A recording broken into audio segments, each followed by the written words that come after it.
Günümüzde adanmışlık ruhu çok önemli bir faktördür yani. İnsan kendini o işe adaması lazım. Yani diğer hangi mülahaza olursa olsun onları aradan çıkarma mülahazasına bağlaması lazım. Bu işe kendini adayan insanlar, benim vazifeyi aslayan yeryüzünde nam-ı celili sübhani ilah etmek.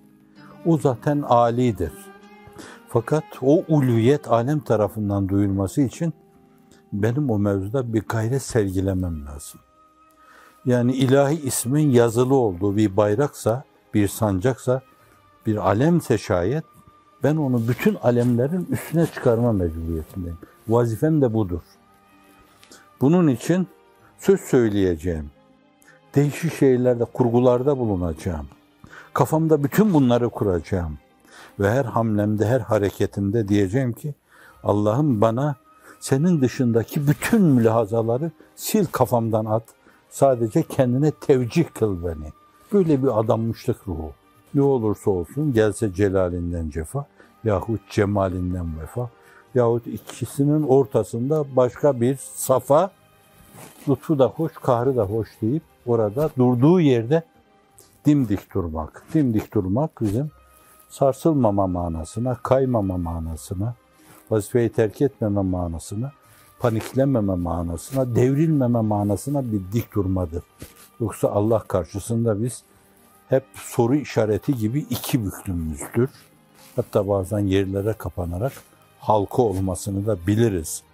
Ve biliriz ki insan halka olduğu zaman Allah'a en yakın hale gelir. Günümüzde bu hizmete gönül vermiş insanların fütüvetleri bir yönüyle en büyük farklılıkları onların farklılık mülahazasına girmemelerindedir. Yani yapılan şeylere bakınca bu kadar çok önemli.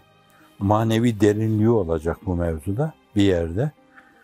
Hani kıtır kıtır böyle elini kolunu kesseler, başını erre koysalar, yine Settar senden dönmezem, Neccar senden dönmezem, vallahi yerinden ayrılmazam diyecek böyle. Hakikaten dıştan bunları fotoğraflayan insanlar diyecekler ki prototip sözü bu insanların halini ifade etmez diyecekler. Fakat sana gelince bence senin en büyük yanın farklılık mülahazasına girmemektedir. Alemden farklı bir yanım yoktur. Bu mülahazayı ruhuna işlemek. Hayalinden bile geçtiği zaman günah-ı kebair işlemiş gibi hemen tevbe seccadesine koşmak. Alemden farklı değilim ben.